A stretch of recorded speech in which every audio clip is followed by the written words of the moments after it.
América Latina de automação da empresa Hortus, que nos trouxe aí com o maior privilégio o Dr. Carlos Eduardo. Agradecer a presença de todos, vou passar a palavra para a Regina para ela apresentar o Dr. Carlos Eduardo. Boa noite a todos, obrigada pela presença de vocês. A gente, como orto, está acostumado a trabalhar diretamente com o laboratório, mas é sempre bom a gente ter equipe clínica, né, do hospital junto com a gente. Então, obrigada a todo mundo. Eu agradeço ao Dr. Carlos, que pode estar dividindo a sabedoria dele com a gente, né? E só apresentando um pouquinho o Dr. Carlos, ele é gerente médico do laboratório do Hospital Israelita Albert Einstein, aqui em São Paulo. Ele é coordenador médico do setor de imunoquímica do laboratório da Escola Paulista de Medicina, a Unifesp, aqui em São Paulo também, e ele está como agora presidente do Conselho da Sociedade Brasileira de Patologia Clínica. Dr. Carlos, obrigada, tá, mais uma vez pelo teu tempo, e bora lá dividir com a gente. Obrigada. Vamos lá, Regina. Obrigado, Regina, pela apresentação. Boa noite a todos os colegas aí, pessoal todo do laboratório. A gente vai poder discutir aí nesses 30, 40 minutos. Eu acho que depois a gente para um pouquinho para fazer algumas perguntas. Eu conheço a Regina já há bastante tempo, né, Regina? A gente já vem na estrada de laboratório já, pelo menos de Einstein eu tenho 15 anos aí, né? A gente já se conhece há mais ou menos um pouco mais de 15 anos.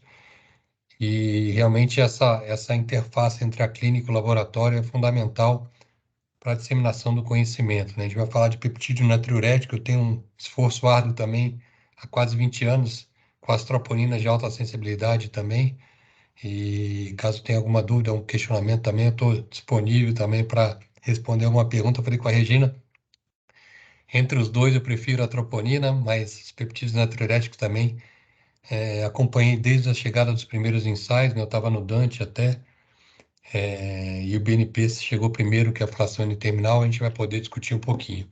E a interface entre a clínica e o laboratório é importante porque a gente tem muita informação dentro do laboratório que é fundamental para a interpretação do teste, tá?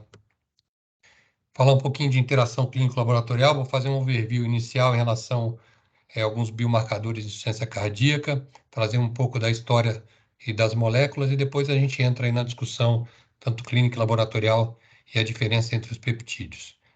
A gente está vivendo uma medicina agora do século XXI, né? Uma medicina baseada em predição, prevenção, personalização e participação do paciente. Cada vez mais o paciente participa das tomadas de decisão. E dentro dessa medicina de século, a gente tem algumas biologias do sistema, englobando a ciência tanto de biologia, química, física, computação, matemática e medicina.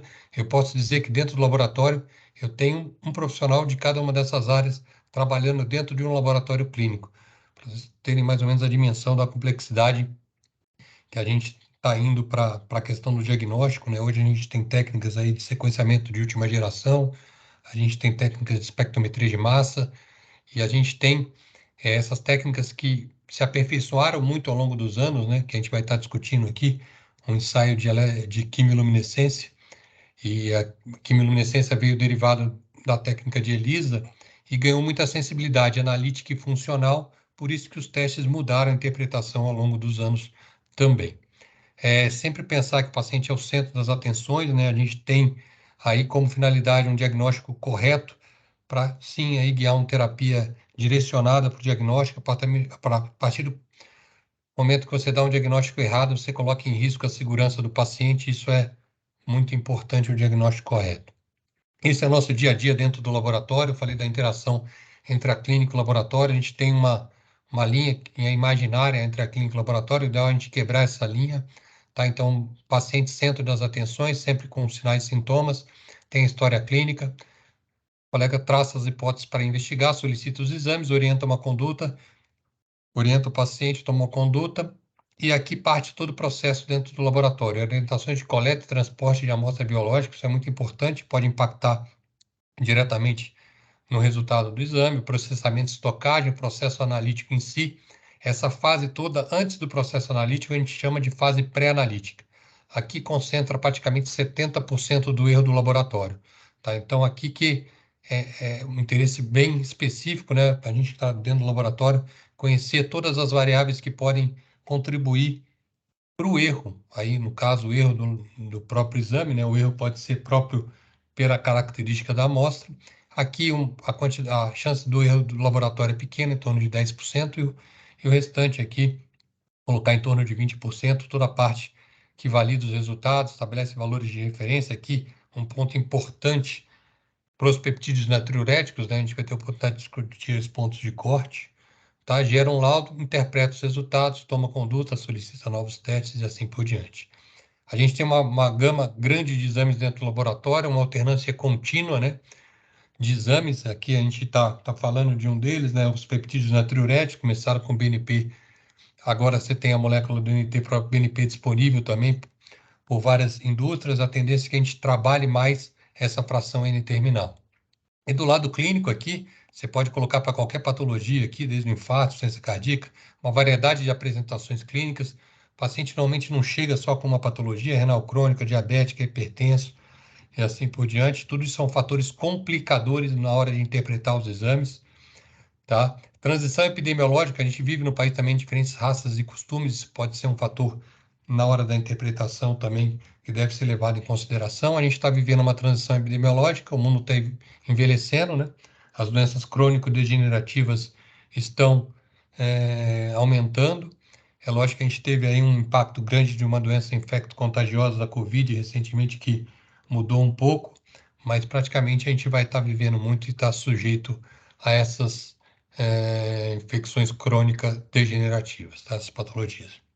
Esse é um paper da Nature que traz aí a busca por novos biomarcadores cardiovasculares de 2008.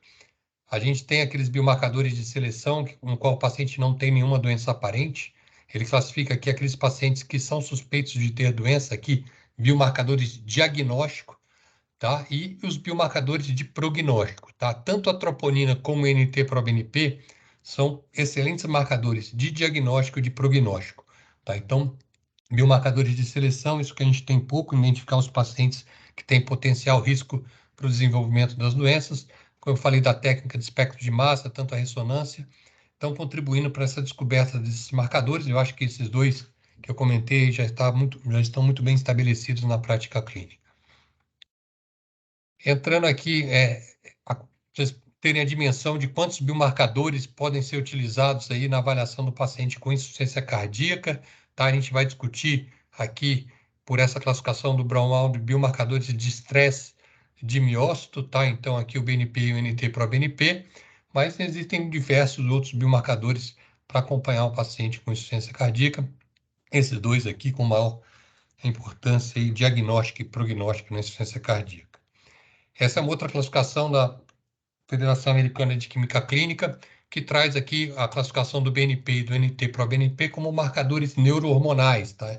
Mas é questão só de conceito, é importante a gente ter esses dois marcadores aí, são marcadores neurohormonais que são liberados na corrente sanguínea através da distensão do cardiomiócito, tá? Então, isso é importante saber que existem outros biomarcadores também, aqui no caso, biomarcadores até de fibrose cardíaca também, que estão em âmbito de pesquisa, alguns já em prática clínica. De histórico, a gente tem aí, desde a descoberta por Gauer no átrio direito, que causa natriurese, até a chegada da descoberta aí do BNP na década de 80, final da década de 80, descoberto. Vocês poderem ver que é um biomarcador bem recente, tá? Em 2001, eu estava no Dante quando chegou a primeira plataforma para dosagem do BNP, um testezinho point of care, que é ainda amplamente utilizado na prática. Eram 80 citações sobre o peptídeo natriurético no Google. Hoje, se você entrar aí e fizer uma pesquisa de peptídeo natriurético, você tem muitas citações. É lógico que a publicação científica aumentou bastante nos últimos anos e a gente tem bastante evidência da aplicação desse marcador na prática clínica. Aqui é a estrutura do proBNP, que fica dentro do cardiomiócito. A partir do momento que ele é clivado, cai na corrente sanguínea, você tem a fração N-terminal, NT-proBNP, e o BNP são os dois que são utilizados aí na prática clínica para o diagnóstico e para o monitoramento do paciente com insuficiência cardíaca.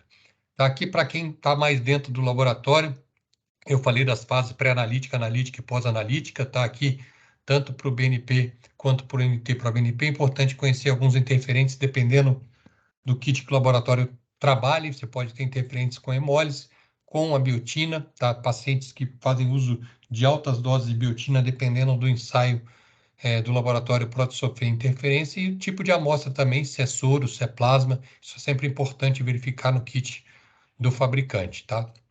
Transporte e conservação, aqui o grande diferencial do NT-proBNP em relação ao BNP, que ele é bem mais estável in vitro e in vivo. Você pode transportar ele a temperatura ambiente, ou mesmo refrigerado, coisa que você não pode fazer com o BNP, que ele é sangue total, e ele no momento do transporte você acaba degradando a molécula do BNP. Isso aí você acaba, eu acabo brincando, quem transporta BNP acaba tratando o doente no transporte da amostra. Tá? E é lógico a interpretação do teste, o teste depende de vários fatores para a interpretação: idade, o sexo, a função renal, o peso, a etnia, o kit utilizado, algumas comorbidades, medicamentos em uso, e é lógico a definição de sensibilidade e especificidade de acordo com o ponto de corte que o clínico trabalha. Quanto maior o ponto de corte, maior a especificidade do teste, quanto menor você ganha mais sensibilidade diagnóstica, tá? Então é importante isso. Importante o treinamento médico, né? Um pouco que a gente está fazendo aqui, discutindo um pouco a aplicação e a interpretação do peptídeo natriurético. Diferenças entre NT e proBNP, aqui eu já acabei comentando. O NT-proBNP pode ser processado tanto em soro quanto em plasma, o BNP somente em plasma, em sangue total, é colhido o material. Aqui praticamente a gente não tem tubo de vidro mais em laboratório clínico, mas aqui uma diferença entre os dois peptídeos natriuréticos. Aqui o grande diferencial do NT-proBNP em relação ao BNP é meia-vida mais longa em relação ao BNP. Estabilidade em até 2 dias em temperatura ambiente. Aqui eles colocam 4 horas, mas dependendo de temperatura, você degrada isso rapidamente a partir do momento da coleta. Por isso que a molécula do NT-proBNP é muito mais estável in vitro, além do grande diferencial em relação à sensibilidade analítica. Por isso que os valores são quantitativamente maiores e você tem um range maior para avaliação desse peptídeo natriurético. É lógico que quem está adaptado com os valores do BNP tem que se adaptar quantitativamente com os valores do NT-proBNP. São completamente diferentes, com maior sensibilidade analítica e funcional. Tá? E agora, lógico, com a chegada aí da niprelizina, que é um análogo do BNP, você não pode fazer acompanhamento do paciente que faça uso aí do Entresto, né, que é a droga utilizada para o tratamento da insuficiência cardíaca, avaliando o BNP, somente a dosagem do NT para o BNP. Tá?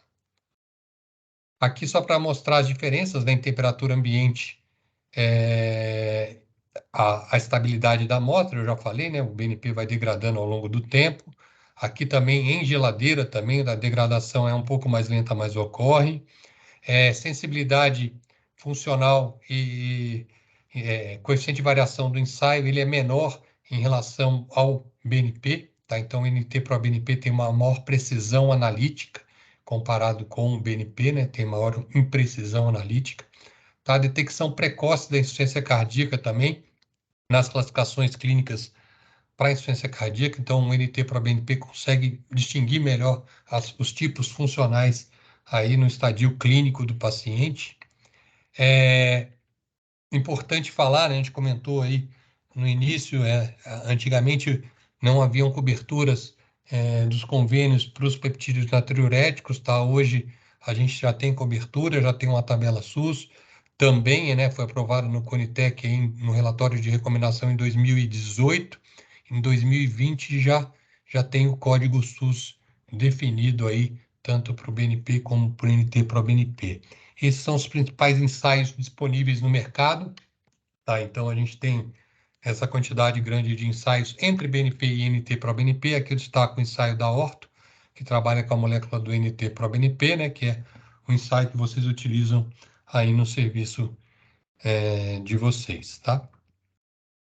Aqui é uma publicação do Circulation, que traz mais ou menos uma orientação em relação à utilização, publicação antiga, mas que ainda é válida nos dias de hoje, né? A aplicação principal é para exclusão do diagnóstico de insuficiência cardíaca no pronto atendimento. É lógico que você pode fazer uma inclusão também, uma confirmação diagnóstica, dependendo do ponto de corte que você utilize para determinado paciente, dependendo da faixa etária e de função renal, tá? Então, dependendo dessa faixa, você consegue ter uma certeza diagnóstica maior, aí uma especificidade maior para o diagnóstico.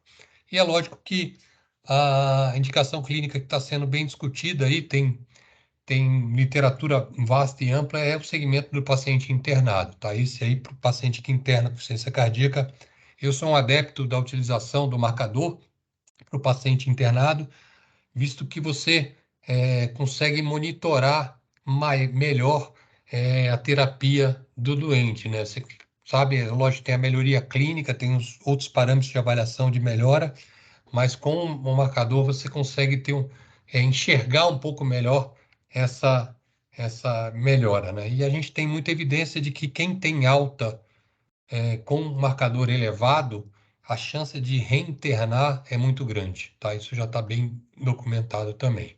Aqui, para quem trabalha com laboratório, é importante que o coeficiente de variação seja menor que 15, né? Eu acho que todos os ensaios disponíveis no mercado têm esse coeficiente de variação. Os valores de referência estabelecidos de acordo com sexo e idade, tá? E aí eu coloco os outros interferentes também que são importantes na hora da interpretação do teste. Se o paciente tem alguma alteração cardíaca, válvula, alguma arritmia, tudo isso são fatores que devem ser considerados na interpretação do exame, né? Aqui é importante a definição do tipo de amostra, né? Soro, plasma ou sangue total, isso é definido de acordo com o kit a ser utilizado. A variação de acordo com a etnia, também a interpretação em relação aos peptídeos natriuréticos. Eu gosto bastante desse slide, né, que ilustra um pouquinho essa questão dessa interpretação. Nada é preto no branco, né, que eu coloco assim, a gente tem diferentes tons de cinzas aí entre a interpretação. Eu coloco como ponto de corte para triagem e exclusão de insuficiência cardíaca em pronto-socorro, 300 picogramas por ml no NT para o BNP e 50 para o BNP. Aqui eu coloco se o BNP foi bem colhido, né? Justamente para não ter um interferente da pré-análise. E quanto menor você desce esse ponto de corte, mais sensibilidade diagnóstica você ganha, e quanto maior o ponto de corte, maior a especificidade.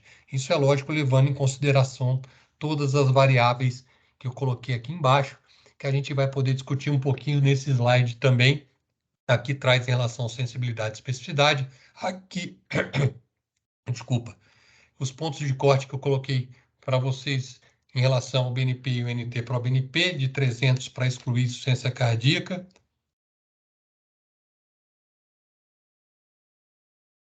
Aqui para inclusão de insuficiência cardíaca, 900 e 100 de BNP. E é lógico aqui uma zona cinzenta aí, de acordo com a faixa etária, né, do paciente, né, 450 para pacientes abaixo de 50 anos, abaixo entre 50 e 75, 900, e abaixo acima de 75, 1.800. Tá? E você imagina que uma mudança de um ano vai mudar um valor. É lógico que isso é gradativo, tá? Porque é muito complicado para o laboratório aplicar no laudo todos esses conceitos, visto que essa interpretação deve ser feita pelo médico que solicitou o exame, contando com todas essas variáveis que eu coloquei aí em relação à idade.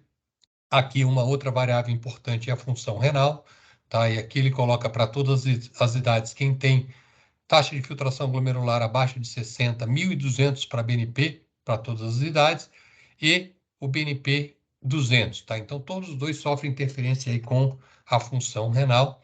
Importante aqui para o BNP que ele tem uma interferência também em relação à obesidade, né? Quem é mais obeso tem menos BNP, né?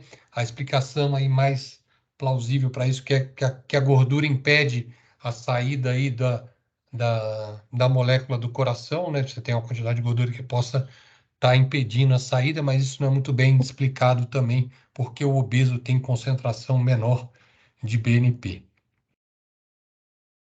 Aqui outro slide também do Januzzi. O Januzzi publica bastante com os peptídeos natriuréticos. Aqui você tem variação de sensibilidade e especificidade, é lógico, de acordo com a faixa etária e o corte utilizado, tá? Então, importante a gente falar aí que um ponto de corte aí, por isso que o 300 picogramas por ml para excluir insuficiência cardíaca é um excelente ponto de corte. Quem tem valor abaixo de 300 picogramas por ml, você tem um ótimo ponto de corte para exclusão da insuficiência cardíaca. Está aqui para mostrar que os níveis circulantes, tanto de BNP como de proBNP, também sofrem interferência da função renal, como eu coloquei, tem pontos de corte diferentes. Aqui de aplicação clínica, eu acabei conversando um pouquinho antes, é importante a gente frisar que a principal aplicação é para pronto atendimento para exclusão da insuficiência cardíaca, mas que pode ser utilizado aí para o paciente, principalmente para o paciente internado, né, no monitoramento da terapia, né, para guiar a terapia internado. São várias as publicações mostrando benefícios em relação à utilização e outras mostrando que não tem uma real custo-efetividade a utilização do marcador internado. Ainda persiste um pouco essa discussão, né, na literatura, né, são vários os papers, eu não trouxe aqui para não acabar não estendendo muita discussão, mas é importante falar que eu acredito que grande parte do corpo clínico, aí depois a gente vai poder abrir a discussão, esteja utilizando, né, porque, como eu falei, acaba guiando um pouco melhor a terapia do paciente internado. Tem uma indicação, são várias as publicações que mostram o benefício da utilização, né, e principalmente benefício prognóstico em relação à utilização dos peptídeos natriuréticos. Aqui, só para lembrar, que eu já comentei no slide anterior, né, aqui o Entresto, que é um análogo da neprilisina, o análogo do BNP, a neprilisina, e faz com que os valores do BNP subam na corrente sanguínea ao invés de diminuir. Tá? Então, você está tratando o paciente com a droga para insuficiência cardíaca, o paciente está melhorando clinicamente, mas os valores de BNP, eles se elevam.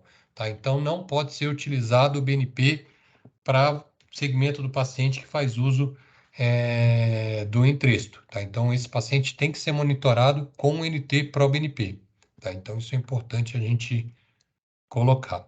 Aqui eu coloquei aí a publicação do Januzzi de 2013, né? Eles comparando o monitoramento normal com o monitoramento dos pacientes que fazem o segmento com a utilização do peptídeo natriurético. Aqui é uma publicação que mostra o benefício da utilização, né, com a redução dos eventos para os pacientes que fazem o acompanhamento da terapia guiada pelo utilizando o NT-proBNP. Aqui também para mostrar uma outra publicação, também aqui, essa mesma publicação, o tratamento usual, a avaliação do tratamento com score clínico e a avaliação do tratamento com o BNP, aqui com impacto em cima da mortalidade. Aqui também só para mostrar a mortalidade dos pacientes que têm alta com BNP alta, mantém a mortalidade alta, aqueles pacientes que fazem a elevação do BNP também trazendo a mortalidade alta. Agora, o importante é manter o BNP, estou falando, NT para o BNP baixo, para ter uma baixa mortalidade nesse segmento. Então, é importante, durante a internação do paciente, trazer os valores para mais baixo, porque você tem um impacto aí em redução de mortalidade e hospitalização. Eu acho que era isso, eu procurei trazer aí em 25, 30 minutos essa visão. Eu acho que é importante a gente abrir aí para a discussão. Não sei, perguntas, Regina? Eu acho que eu vou descompartilhar aqui e a gente pode estar abrindo para os colegas, caso queiram fazer alguma pergunta, algum questionamento, fazer algum caso, né, para prática e, de repente, que tenham tido algum problema com a mensuração do NT para o BNP. Aí a gente abre, né, para as pessoas fazerem as perguntas, ou se quiser escrever no chat, e aí eu faço para o Dr. Carlos, fiquem à vontade de perguntar, sim, e aproveitar a presença do Dr. Carlos. Então, deixa eu começar. Parabéns, doutor Carlos, excelente apresentação. No laudo de vocês, doutor Carlos, com o NT-proBNP, geralmente vocês fazem alguma especificação em relação à insuficiência renal ou obesidade como valor de corte? Não. Não, justamente, a gente trouxe inicialmente, tá, Fabrício, só que polui muito o laudo, né? Você fica com um laudo muito poluído. Você imagina trazer aquela figura uma síntese daqueles valores, no laudo, e aí o médico até se perde depois de um tempo com o valor. Por isso que, de repente, se pode fazer de forma provisória, não sei, dependendo, por um período de tempo, trazer essa informação, tá? Poluir um pouco, foi isso que a gente fez. Quando a gente mudou, teve um NT disponível, a gente deu uma poluída, fizemos reuniões de capacitação com os colegas, e aí, lógico, depois que os colegas têm esse entendimento em relação a essa variação, né, em relação às comorbidades, em relação à doença renal, você pode excluir, mas pode ser de forma educativa, isso pode vir no laudo, sim, tá? Eu acho que quanto tem centros de laboratórios que trazem idade a idade. A Clínica Meio chegou a um período, não sei se eles têm ainda, eles traziam por idade, 74, 75, 76, 77 e assim por diante. E vai mudando, porque até mesmo ali, você trazer por faixa, você olha, pô, o cara olha o resultado, 900 foi para 1.000 e, pô, um dia para o outro, eu mudei minha faixa em quase 500 picogramas por ml. Então, realmente a interpretação do teste tem que ser levada em consideração esses pontos colocados, né? Agora, a questão do laudo mesmo, se quiser colocar só, a gente colocar para exclusão de ciência cardíaca, 300 picogramas. Agora, se quiser colocar para inclusão, colocar alteração de acordo com a faixa etária, né, e com a doença renal, pode ser colocado também, e por um período até educacional, né, até para colocar, não sei se, lógico que a gente tem cardiologistas, né, mas a gente tem muitos clínicos, né, que atendem pronto atendimento, isso pode ser importante aí nessa fase de interpretação, até para não tomar conduta errada com valores que são teoricamente normal para aquele paciente. É interessante, né? Então tem esse período inicial educativo, né, que tem muitos colegas que não pedem frequentemente, tem pedidos ambulatoriais e acabam que, de repente, no primeiro momento, a gente pode discutir aí com a nossa gerente, que é Tatiane, se a gente, né, de repente, coloca um laudo mais explicativo, educativo, e com o decorrer do tempo a gente vai, né, reduzindo as informações e despoluindo um pouco mais. E pode, assim, normalmente, os laudos de laboratório, Fabrício, a gente tem, basicamente, são 3 fontes que a gente aplica, né? A responsabilidade é do laboratório, só que tem exames que a gente compartilha com o corpo clínico, até a forma de apresentar, justamente por isso, né? Por não estar poluindo, para, de repente, trazer uma informação, depois excluir, tá? Isso fica em parceria com o laboratório, e a gente tem ou de literatura, né? O peptídeo natriurético, o valor de referência é mais de literatura mesmo, né? Porque vocês podem definir de acordo com população, faixa etária. Você imagina o laboratório definir com todos esses fatores um valor de referência para peptídeo natriurético. Só o consumo de kit que você vai gastar para criar esses valores é muito grande, não justifica. Por isso, os estudos, a literatura, você aplica os valores de literatura, você pode trazer isso até no laudo, qual literatura você está aplicando, tá? Aí fica uma sugestão, conversa com o laboratório, trazem a literatura, aplica o valor, né, com esses interferentes. Se quiser montar até uma frase falando, explicando um pouco que tem que ser levado em consideração esses fatores na hora de interpretar o exame, porque realmente é um laudo que são vários os fatores para devem ser levados em consideração para aplicar. Tá? Então, acho que vale a sugestão, sim. E o laboratório tem os valores que são de bula, né? A gente tem valores aí, para a grande maioria dos analitos de bioquímica, a gente aplica o valor de bula, a gente faz uma validação no próprio laboratório e aplica, porque você tem variação entre os kits. Dependendo do analito, aí são os valores de bula. Mas grande parte dos analitos ou é literatura, ou é consenso, tá? Ou alvo terapêutico, aí no caso dos SLIPs, a gente usa muito alvo terapêutico também, que vem em relação à aplicação clínica, né? Perfeito. Vamos abrir aí para as perguntas, né, Regina? Doutor Carlos, vocês definiram algum tempo de resposta para estar liberando um resultado de NT para o BNP? Vocês têm um TAT assim? Ou... TAT de liberação, TAT de urgência, Regina. Se o paciente é de porta, né? Normalmente aí definir. Hoje a troponina a gente tem em 1 hora de liberação, não sei qual é o tempo de reação do NT para o BNP, mas a troponina a gente libera em 1 hora e o NT para o BNP também, se é exame de urgência, no máximo 2 horas está liberando isso para a prática clínica. Então, o ideal é exame de urgência. Assim como procalcitonina também, cistatina C, eu vejo no laboratório cistatina C, exame de função, avaliação de função renal, também a gente tem prazos de 2 horas para liberação. São exames que têm que ser liberados para tomar conduta de imediato, né? A troponina em até 1 hora, né? Até para protocolos, não sei, vocês estão com ensaio novo também de troponina, de alta sensibilidade, também é uma outra discussão boa, protocolo de 0 e 1 hora, você consegue dar um giro rápido no pronto-socorro e dar alta com segurança para o doente. Acho que a nossa ainda é a antiga que vocês usavam lá no Einstein, que era de 34, né? 34? 0034. Vocês estão ainda Então, vocês depois passaram para item da para ótica. ótimo. Né? Isso, a nossa ainda é a troponina normal. Eu acho que vale a pena a discussão aí. Eu já estou até tumultuando. Já usamos alguns... Não, a gente já usou um período a troponina ultrassensível, doutor Fabrício. Um tempo. É a nossa de alta Mas sensibilidade. para fazer essa virada de chave, é importante capacitar, né? Porque você vai pegar em população normal, você vai conseguir quantificar em população normal, definir ponto de corte. A gente está utilizando o ensaio da Orto em Goiânia, e no Einstein em Goiânia, e a gente usa 5 picogramas por ml de corte, 5 a 12, com uma variação... Quê? Espirrou, alterou a troponina. Mas se o paciente entra, tem o RAT score 1, 2 e 3, você entra com estratificação de risco clínico, você põe 3 picogramas de variação em 1 hora, é sugestivo de infarto. Se ele sai de 7 para 11, sugestivo de infarto. Agora, acima de 12, a variação tem que ser de 5 picogramas, e é lógico, acima de 50 já o risco é maior. Então é importante. E se é negativo, você fica tranquilo. É um exame que, depois que o cara costuma usar, ele é difícil voltar atrás, sabe? Isso, né, eu acho que vale uma capacitação depois com os colegas aí para a questão da troponina também.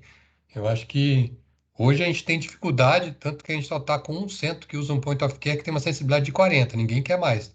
Todo mundo quer utilizar para ter mais segurança para dar alta para o doente. Perfeito. Em pacientes de terapia intensiva, doutor Carlos, que tem causas não cardiológicas, né, outras causas que alteram o BNP, ProBNP, existe alguma vantagem do ProBNP sobre o BNP nesse cenário de pacientes de terapia intensiva, sepse grave, choque séptico, anemia? Então, a grande vantagem é em relação à pré-análise mesmo, a tipo de amostra, estabilidade em vivo e in vitro. Por isso o benefício do NT-proBNP.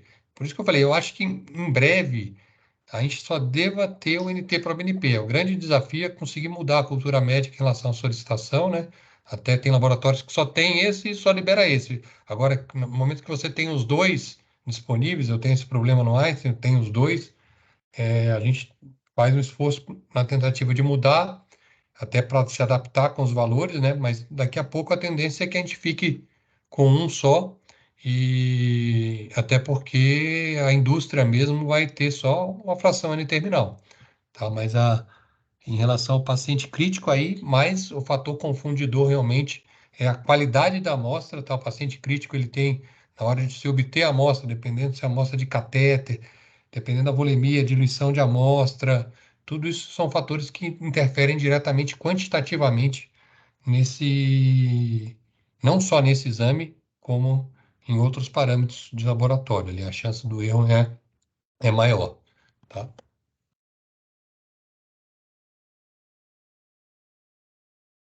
Perguntas? Ninguém? Vamos lá. Cadê Luiz Flávio, da UTI? Albérico? Gledson? O grande problema desses peptídeos, assim, o paciente de UTI, ele tem troponina alterada e ele tem peptídeo alterado, né? O paciente que sempre tem uma comorbidade que justifica já uma elevação. Por isso que, ou uma alteração de função renal, ou uma arritmia, ou mesmo a sobrecarga volêmica que ele faça, né? Tudo isso são fatores que devem ser levados em consideração na hora de avaliar. Por isso que definir ponto de corte também para esse tipo de paciente é complicado, né? Porque você está lidando com um paciente com outras comorbidades envolvidas que devem ser consideradas, né? Principalmente a arritmia, né? A arritmia tem...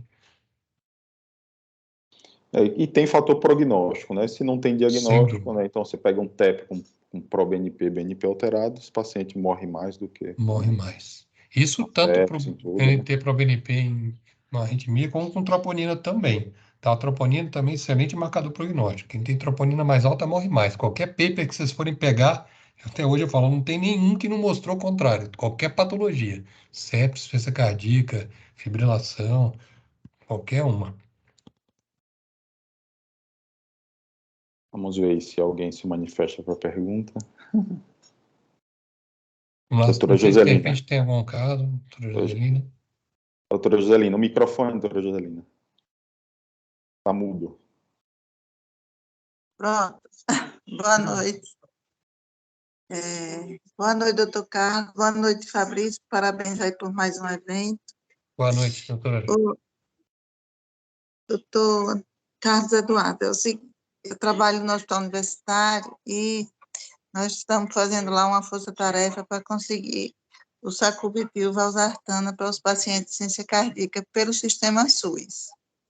E daí eu tenho feito todo aquele preenchimento junto com o residente, com o estudante, com o funcionário, para o paciente se dirigir ao CAS e conseguir a medicação. E existe uma exigência lá no CAS que você tem que mandar para eles uma cópia do ecocardiograma com a fração de ejeção abaixo de 35 e uma dosagem. Nesse pedido, eles falam que você pode colocar ou o resultado do BNP ou do NT-proBNP.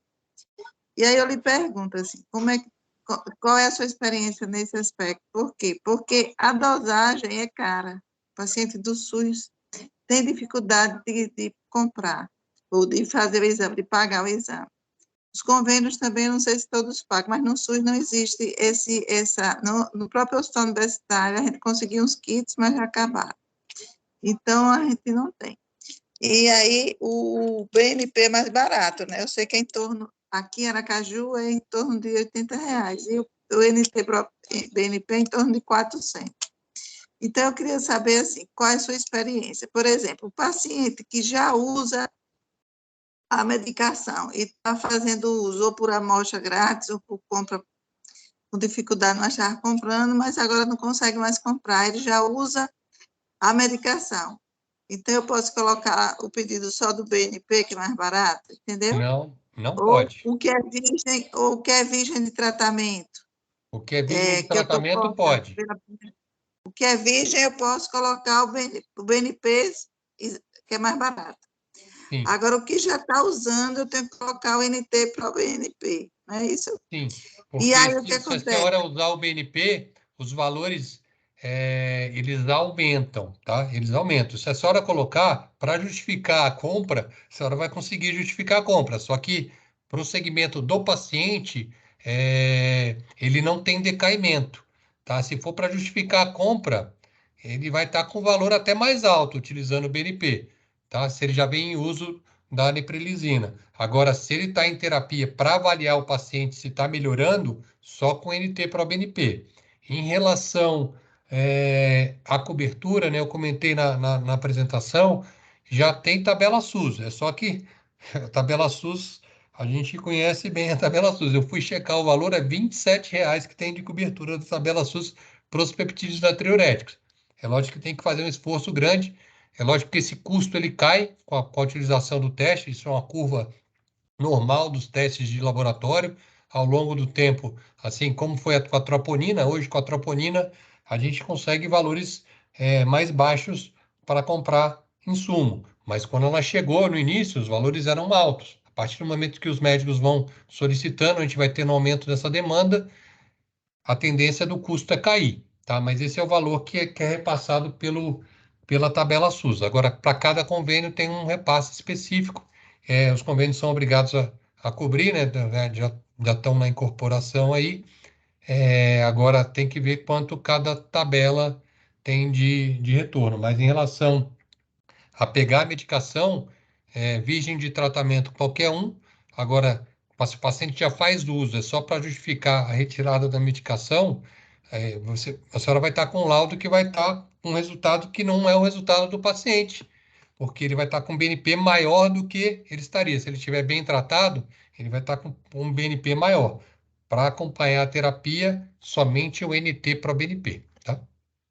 É porque eles não pedem para acompanhar a terapia, não. Eles só pedem para liberar a compra. entendeu? declarar a compra, eu acho que a senhora não vai ter problema. Se tiver um valor alto, né, que é importante para comprar a É, medicação, mas exato. é Porque só se tiver saber que o normal, resultado é errado, o resultado está sendo exato. liberado é É. errado. Não, o resultado é errado. E também eles não pagam nada, nada, nada aqui de tabela SUS, nem 27, nem nada. Aqui não existe, entendeu? Tabela Não, SUS mas para nem tem que repassar, está na tabela SUS, R$ 27, vai repassar para o laboratório que fizer. Agora, se o laboratório conseguir comprar o insumo, aí tem que ver, né? Tem que conseguir aqui comprar o não tem insumo. nenhum laboratório fazendo. Nenhum. Entendeu? Então a gente está de mão atada assim, com essa questão. Mas eu acho Porque tem que pacientes que não conseguem fazer o exame. Eu acho que O esse ecocardiograma a tipo gente de divulgação consegue é lá. importante para começar a disseminar, né? Um marcador. Eu tenho vários outros exemplos de marcadores que demoraram a virar, né? Eu falo muito da procalcitonina. A procalcitonina virou com o Covid, né? Agora todo mundo conhece a procalcitonina, excelente marcador para sepse e para identificação de infecção bacteriana. Mas demorou, ela já estava há 10 anos aí no mercado e com o Covid ela veio agregar valor para a investigação de infecção secundária, né, bacteriana. Tá, muito obrigada, viu? Parabéns aí Obrigado, pela sua doutora apresentação. Giselina. Obrigado pelas perguntas. Se alguém representante aí do laboratório, né, Regina? Então, eu já ia até fazer um marketingzinho aqui para cá. Manda aqui para Aí, esse viu? Já paciente, que eu pude. acho que aqui não custa esse tudo, não. Eu sou suspeita, eu não posso falar muito, né? Mas né, acho que com o laboratório vocês conseguiriam, né, fazer um bem bolado, né, para conseguir esses resultados GNT para o BNP. É importante, principalmente para os que vão iniciar a terapia, vão precisar da dosagem, até mesmo para o segmento dos pacientes, né? Como eu falei, você consegue enxergar um pouco melhor, principalmente paciente que interna com insuficiência cardíaca descompensada, né? Eu acho que não tem regra aí, não tem indicação formal para solicitação diária, né? Isso é importante falar também. Não, vou solicitar a cada 12 horas, 24 horas. Isso não tem. De acordo, você pode montar de acordo com a internação, ver o segmento clínico do doente, dependendo, pedir uma antes da alta para avaliar realmente se está com nível mais baixo. Eu acho que isso vai muito de acordo do tipo de paciente e a lógica de disponibilidade do peptídeo, mas guia bem. Realmente você dá alta mais tranquilo se o paciente está com nível controlado de peptídeo natriurético, né? O que a gente vê na prática, às vezes, doutor Carlos, é aqueles Digo. pedidos diários, né, que, do ponto de vista de custo-benefício, Porque acho que não tem grandes evidências e frequentemente a gente vê na rotina pacientes com dosagens diárias. Importante é otimizar a terapia, né? Otimizar a terapia, tratar bem, é lógico. Aí, na hora que o paciente melhorou clinicamente, de repente, estou programando alta dose, está alto ainda, aí assim, para orientação, eu acho que principalmente de alta, eu acho que é uma informação importante, né? Para não dar alta num paciente que esteja com peptídeo elevado ainda, né? E a chance dele reinternar é alta. Aí você vai estar fazendo um benefício realmente, você vai estar evitando uma reinternação do paciente aí otimizando a terapia, né?